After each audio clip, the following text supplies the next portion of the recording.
An open hand cracked across a woman's face. Her head snapped sideways. She caught herself on a gas pump, one boot sliding in the gravel. Blood welled at the corner of her mouth. The man who hit her raised his hand to swing again. A crowd stood 20 feet away, and nobody moved. Nobody said a word. They just watched, the way you watch a thing you decided long ago was none of your business. The woman didn't cry out. She only lowered her head and waited for the next blow, like she'd waited before. Her name was Delia Mercer, and this town had a name for her. The unwanted wife. The debt some biker got saddled with and couldn't give back. But every soul there had it wrong. What did the man in the doorway do when he saw that hand come down? Stay with me on this one.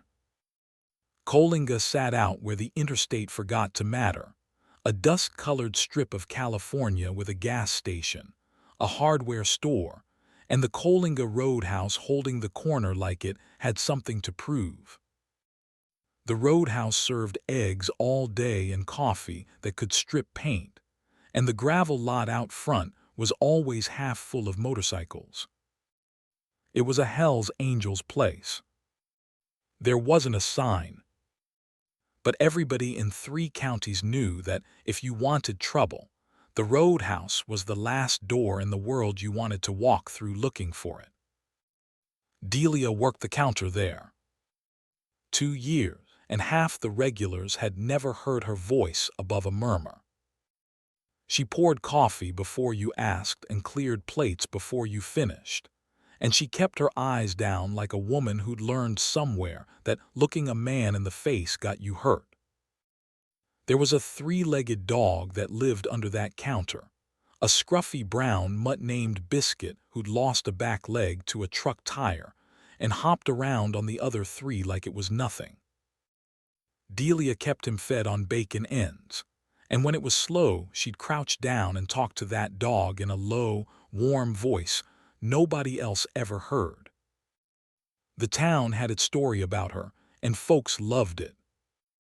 The way they told it, Delia's father, Harlan Voss, had run up a debt to men you didn't want owing money to, and instead of paying, he'd handed over his daughter. Sold her plain as that to settle accounts. Cole Mercer had taken her because the club told him to, and now he was stuck with her. A sergeant in the Hells Angels, 6'4", arms like fence posts, a man they called Ridgeback for the long scar down his spine, and here he was married to a mouse of a woman who barely spoke and dragged a crippled dog around a diner. The whole thing struck people as funny. Sad but funny. The unwanted wife. And they said it where she could hear. Old men at the counter would mutter about how Ridgeback got the short end, how a man like that could have had anybody. Delia never argued. She'd refill their cups and move on down the line. And people took that silence as proof. A woman with nothing to say for herself, they figured, was a woman with nothing worth saying. Cole himself was a hard read.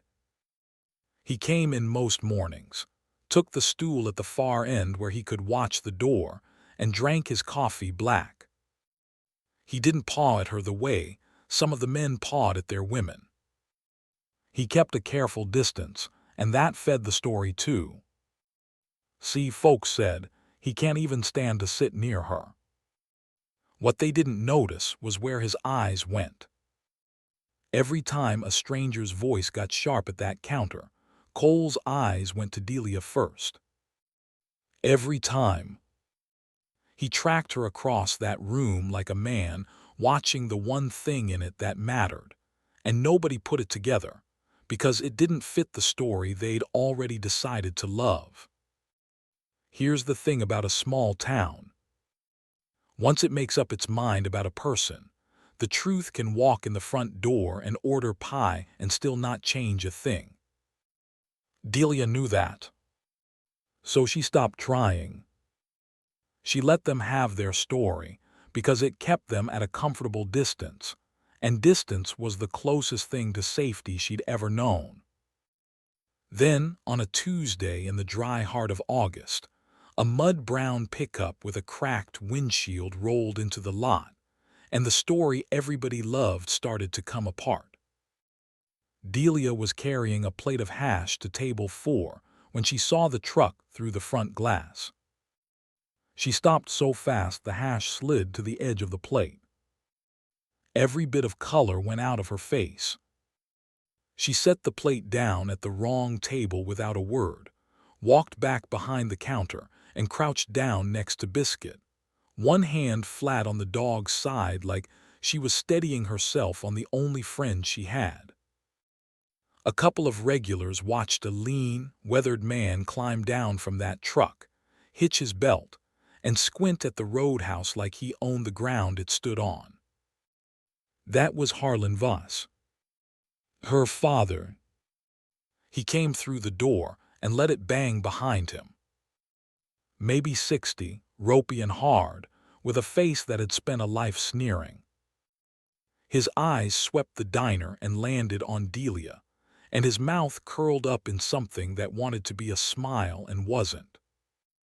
"There she is," Harlan said, loud. "For the room. My little girl. Look at you. Playing waitress." Delia stood up slow. "You shouldn't be here. That any way to greet your daddy." He dropped onto a stool, spun it once, grinning at the men beside him like they were all in on something. "Coffee. And don't water it down." Her hands shook, but she poured it. She poured her own father's coffee, and Harlan watched her do it with lazy pleasure, the way a man watches a dog he's beaten come crawling back. "Word gets around," Harlan said, sipping. "Heard my daughter married up. Heard she landed one of these big bad bikers." He raised his voice so the whole room got it. "So I figure, hell, if my girl's living fat off some outlaw's money now, seems only right she remembers who raised her, who fed her, who put up with her when nobody else would." The diner had gone quiet in that particular way. A room goes quiet when it senses a show coming and doesn't want to miss it. "I don't have money," Delia said. "Sure you don't." "I don't, Harlan." "You call your own father Harlan now." He set the cup down hard. Coffee jumped over the rim. "That's what he's done to you. Turned you against your own blood. You know what I did for you, girl. And this is what I get." His voice was climbing. "You owe me. You've always owed me, and you're gonna pay what you owe." And here is where a room full of people who thought they knew the whole story got their first crack in it. Because the way Harlan Voss talked, it didn't sound like a father collecting on a debt his daughter's marriage had settled. It sounded like a man who'd been selling this woman her whole life and couldn't stand that somebody had finally taken her off the market. But nobody's mind moved that fast. They just watched Delia flinch and figured she was guilty of something. Cole wasn't there. He'd ridden out that morning on club business, 2 hours north, and everybody knew it. Harlan knew it. You could see he'd timed it. He got louder with every minute. The big man wasn't there to make him small. "Come outside," Harlan said, standing. "We'll talk about it like family. Away from all these nice folks." Delia didn't move. "I said come outside." His hand shot across the counter and closed around her wrist, and he yanked, and she came stumbling around the end of the counter because it was that or have her arm broken. Biscuit scrambled up on 3 legs and started barking, high and frantic. Harlan aimed a kick at the dog without even looking, and Delia twisted to block it and took the boot on her own shin instead. She didn't make a sound. Nobody in that diner stood up. 20 people, and not one of them. They told themselves it was family business. They told themselves the girl probably had it coming, on account of the debt, on account of the story. And Harlan hauled her out the door into the white afternoon light, toward the gas pumps, and the door swung shut, and the diner sat there in its cowardly quiet and listened to a father start screaming at his daughter in the lot. Then something changed the shape of it. Out by the pumps, Harlan's voice suddenly dropped. The screaming stopped. Through the window they could see him step back from her, both hands up, almost gentle. He was nodding. He said something they couldn't hear, and Delia, wiping her face, nodded back. He climbed into his truck. The engine turned over, and the mud-brown pickup backed around in a slow arc and rolled out of the lot, kicking up a tail of dust, gone the way it came. Delia stood alone by the pumps a moment. Then she walked back inside, quiet as ever, went behind the counter and picked up the rag. She wiped down the spot where the coffee had spilled. She crouched and checked Biscuit, and the dog licked her chin. The regulars went back to their plates. Somebody laughed at something. The jukebox was playing low. It was over. Whatever ugly thing had almost happened had blown out of town on 4 bald tires, and everybody breathed out and told themselves that was that. It wasn't that. It was the eye of it. The truck came back an hour before dusk, and this time it wasn't alone. 2 more vehicles rolled in behind it. One was a county sheriff's cruiser, dusty tan and white, the light bar dark. The other was a black sedan that didn't belong to anybody's idea of Coalinga. Harlan climbed down wearing a clean shirt now, tucked in, hair wet-combed, a man who'd gone off and made himself presentable. Out of the cruiser stepped a deputy with a heavy gut and a heavier attitude, a man named Boyd Reimer whose cousin Harlan happened to be. Out of the black sedan came a soft, pale man in a cheap gray suit, carrying a leather folder under his arm. Delia saw them through the glass and went absolutely still. The 3 came through the door together, and the air in the roadhouse turned to something you could lean on. Deputy Reimer hooked his thumbs in his belt and looked the room over like he was pricing it. The man in the suit set his folder on the counter and opened it with 2 soft hands. "Delia Voss," the suit said. "Mercer," she said. "It's Mercer now." The man smiled without any warmth in it. "That's actually what we're here about." He turned a paper around so she could see it. "My name is Errol Pratt. I represent your father's interests. There's a matter of a promissory note. Signed by you at 18. $17,000 plus interest, which over 11 years has grown considerably." He tapped the page. "Your marriage doesn't erase a legal debt, Mrs. Mercer. It never did. That's a story your father let people believe to keep things quiet. But the note is real and it's owed, and today we're going to settle it. One way or another." And there it was, the whole thing turned on its head in a single breath. It had never been the Hell's Angels holding paper on Delia, never a debt her marriage paid off. It was Harlan. He'd always held the paper.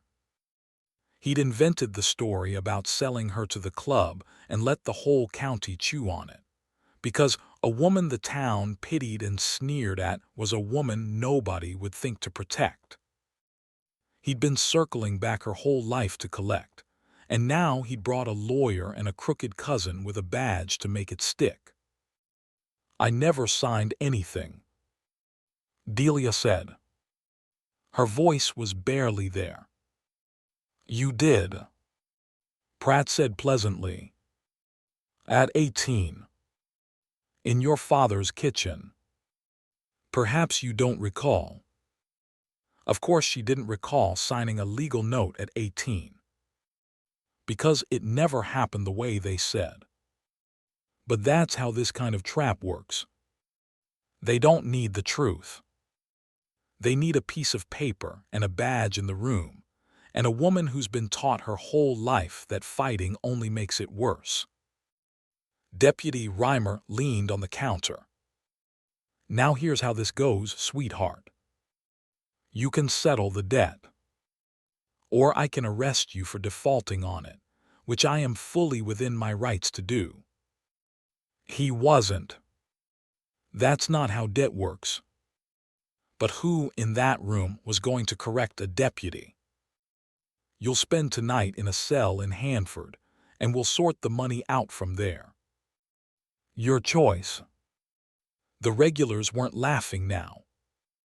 A couple had gone pale. This was no longer a father and his grown daughter having words. This was the machinery of the county, a badge, a lawyer, a signed paper, closing around one silent woman who had no way in the world to fight it. And still nobody stood up. Fear of a biker's temper is one thing. Fear of a man with a gun and a badge is another, and it moves quicker. Now, if you're still with me, do me one thing. Hit that subscribe button, because what happened next is the part they still talk about in Coalinga, and you're going to want to be here for it. Because right about then, the low rumble everybody in that lot had learned to feel in their teeth rolled in off the highway. A single motorcycle, big and loud, downshifting hard. Gravel spraying. Cole Mercer was home 2 hours early, and he'd seen the sheriff's cruiser and the black sedan from a quarter-mile out, and something in him had already gone very quiet and very cold. Harlan heard it too. And here's the tell, the thing that gave the whole game away. Harlan Voss went gray in the face. He grabbed Delia by the arm and started dragging her toward the side door by the pumps. Not toward the money. Away from the man on the motorcycle. Because a lawyer and a crooked deputy could handle a scared woman. They could not handle Ridgeback Mercer, and Harlan knew it, and he wanted his daughter gone before that bike stopped rolling. "Let go of me," Delia said, and for the first time in 2 years her voice cracked out loud enough to fill the room. "Let go." "Shut up," Harlan hissed, and hauled her through the side door into the failing light. Deputy Reimer moved to follow, one hand resting easy near the pistol. Pratt gathered his folder. The whole ugly business spilled out of the diner and into the gravel lot, and the regulars crowded to the windows to watch, because they were always willing to watch. Out by the pumps, Harlan spun Delia around to face him. The motorcycle was rolling into the far end of the lot now, slowing, but there was distance yet, and Harlan had time for one more thing. He'd been humiliated. His plan was falling apart. And Harlan Voss had only ever known one answer to feeling small. "You did this," he snarled. "You brought these people down on me. Ungrateful. After everything." And his open hand came up. And it cracked across her face. Her head snapped sideways. She caught herself on the gas pump, one boot sliding in the gravel.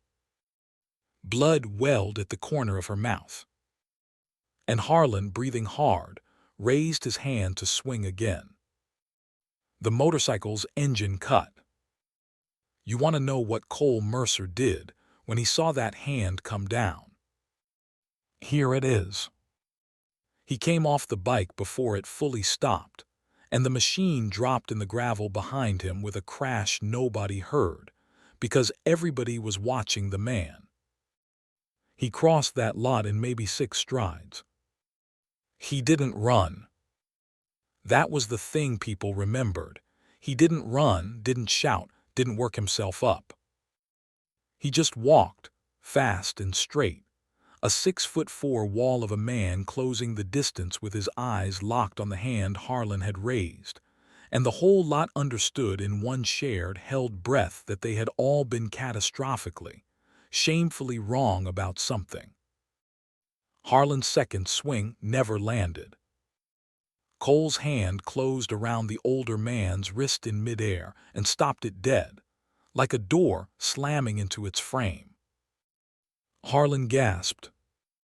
Cole didn't twist it, didn't break it. He just held it there, immovable, and looked down into Harlan Voss's face from 6 inches away. "You put your hand on her," Cole said. "Quiet." Everybody heard it anyway. "In front of me." "Now hold on." Deputy Reimer started, stepping in, hand dropping to his pistol. "You back off, Mercer. This is illegal." Cole turned his head and looked at him, and Reimer's sentence died in his mouth. Cole let go of Harlan's wrist. The man staggered back into the pumps, and he stepped past Delia, putting his body between her and every one of them. And only then, with her safe behind him, did he look at her over his shoulder. "You hurt bad?" he asked. And his voice, for that one question, was the gentlest thing that Lot had ever heard. Delia shook her head, one hand pressed to her split lip. "Okay," Cole said. "Okay. I got it now." He faced front again, and the gentleness was gone. "Somebody's gonna explain to me what a lawyer, a deputy, and this piece of work are all doing in my lot at once, laying hands on my wife." Pratt cleared his throat and lifted his folder like a shield. "Mr. Mercer, I represent. I know what you are." Cole didn't even look at him. He looked at Harlan. 11 years he's been telling this town. He sold his own daughter to me to settle a debt. 11 years he let every mouth in this county call her a burden. A thing I got stuck with. He took a step, and Harlan pressed back against the pump. "You want to tell them the truth, Harlan? Or you want me to?" Harlan said nothing. His mouth worked. Nothing came out. "There never was a debt," Cole said, and he turned to the crowd at the windows and the ones spilling out the door, because this was the part they were all going to hear whether they liked it or not. "You people, you told yourselves a story about this woman for 2 years. The unwanted wife. The burden. You said it to her face and she let you, and you thought that made you clever." His voice was rising, not into a shout but into something heavier. "I'll tell you why I married Delia. I'll tell you exactly why." He pointed at the diner, at the low shape of a 3-legged dog watching from the doorway. "That dog belonged to my brother. Rye. Some of you knew him. He came off his bike on the grade north of here 4 years back, and he didn't die quick. He died slow, over months, in a county hospice ward this club couldn't get near because they didn't like our kind hanging around. You know who sat with him, who fed him when he couldn't feed himself and washed him, and read to him at 2 in the morning when the pain wouldn't let him sleep, and held his hand at the end when none of us were allowed in the room. Nobody breathed.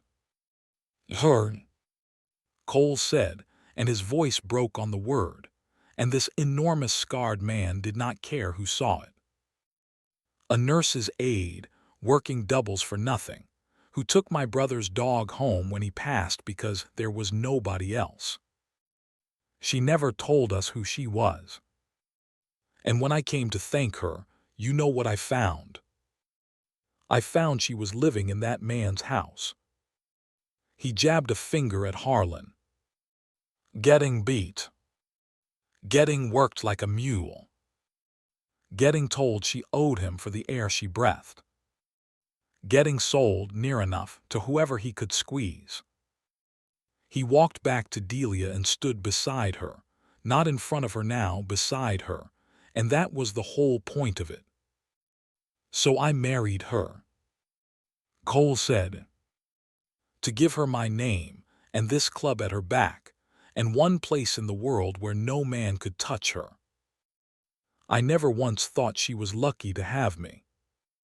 I have spent 4 years knowing it's the other way around. She's not the debt I got saddled with. He looked at the crowd, face by face. She's the reason my brother didn't die alone. And you called her a burden. To her face. And she poured your coffee and said thank you. You could have heard a pin drop in that gravel. Grown men who'd smirked at Delia for 2 years couldn't lift their eyes off their own boots. Harlan cornered, did the last stupid thing. He lunged for the truck. Cole caught him by the collar without seeming to hurry, and set him back down on his feet and held him there. You've got a note, Cole said to Pratt, mild. I properly executed. Show me the signature. Pratt fumbled the folder open. Cole looked at the page for one long second. That's not her hand, he said. I've got 2 years of her writing on order tickets inside. You want to put this in front of a real judge in Hanford, next to a stack of receipts, and a doctor who'll testify to 11 years of healed-up fractures on this woman, and see who walks out in cuffs. He looked at Deputy Reimer. You want your name on it, Boyd. Your badge. Your pension. Over your cousin's forgery. Deputy Reimer's face had gone the color of paste. He took a step back from Harlan like the man had caught fire. I didn't know it was forged, he said quickly, to the crowd, to nobody. He told me it was legitimate. And just like that, the machinery came apart, because that kind of machinery only holds together as long as everybody's sure they'll get away with it. Reimer wanted no part of what was coming. Neither did Pratt, who was already backing toward his sedan with the folder clutched to his chest, mumbling about a misunderstanding. That left Harlan alone, in the middle of a lot full of people who had, in the span of about 4 minutes, completely rearranged everything they thought they knew. Cole didn't hit him. That surprised some folks who'd braced for it. He just leaned down close and said something quiet, meant only for Harlan, though Delia was near enough to hear it and she told it later. He said, "You're going to get in that truck. You're going to drive, and you're not going to stop, and if you ever come back to this county, I won't be the one who finds you. The club will." And they were fond of Rye too. He straightened up. "Now go." Harlan went. He scrambled into the mud-brown pickup with his hands shaking worse than Delia's ever had, ground the starter, backed around in a wild arc and was gone up the highway, And this time, nobody needed to be told he wasn't coming back. The black sedan followed a minute later. The deputy sat in his cruiser a long moment with his head down. Then he too pulled out, slow, a man who'd looked at his own reflection and not enjoyed it. And the lot was quiet, and the sun was going down orange over the flat gold country, and Cole Mercer turned to his wife. He took her face in both his enormous hands, gentle as a man handling something he'd break the world to protect, and he looked at the blood on her lip and the red mark rising on her cheek, and something moved across his face that was grief and fury and love all tangled together. "I'm sorry I wasn't here," he said. "I'm sorry it took him getting his hands on you for these people to see you. You shouldn't have had to stand there and take that. Not for 1 second. You came," Delia said. It was the most anybody in Coalinga had ever heard her say in one breath, and there'd be more from her after this, a whole life's worth she'd been keeping down. "You always come." They stood there a while, the two of them, and the crowd that had watched a father slap her and done nothing now didn't know where to look. Because that's the thing about standing by. It's easy in the moment, and it costs you later, when you have to keep living next to what you didn't do. One by one, they came over. Awkward, red-faced, not sure of the words. An old man named Dell who'd muttered, "Unwanted wife," across that counter more times than he could count, stopped in front of Delia and took his hat off, and couldn't get anything out but, "I'm sorry, missus. I'm real sorry." And Biscuit came hopping out across the gravel on his 3 legs, straight to Delia, and she crouched down right there in the dust in front of the whole town, and gathered that dog up in her arms and pressed her face into his fur, and let herself, finally, be seen. It was different at the roadhouse after that. Not overnight. But the story changed, and once the true one got loose, it traveled faster than the lie ever had. Folks who'd sneered started saving her the last piece of pie. The men who'd watched Harlan drag her out and done nothing became, in a way that would have been funny if it weren't so human, her fiercest defenders, as if they could pay off their shame one small kindness at a time. Delia talked more. First to Biscuit, then to the regulars, then, one slow inch at a time, to the whole room. Turned out she was funny. She had a low, dry way of saying a thing that would land a beat after she'd already turned back to the coffee pot, and grown men would bark out laughing and shake their heads. The woman, they'd decided, had nothing worth saying, had been paying close attention for 2 years, and she'd formed opinions. She never did press charges on her father. Cole wanted to. She said no.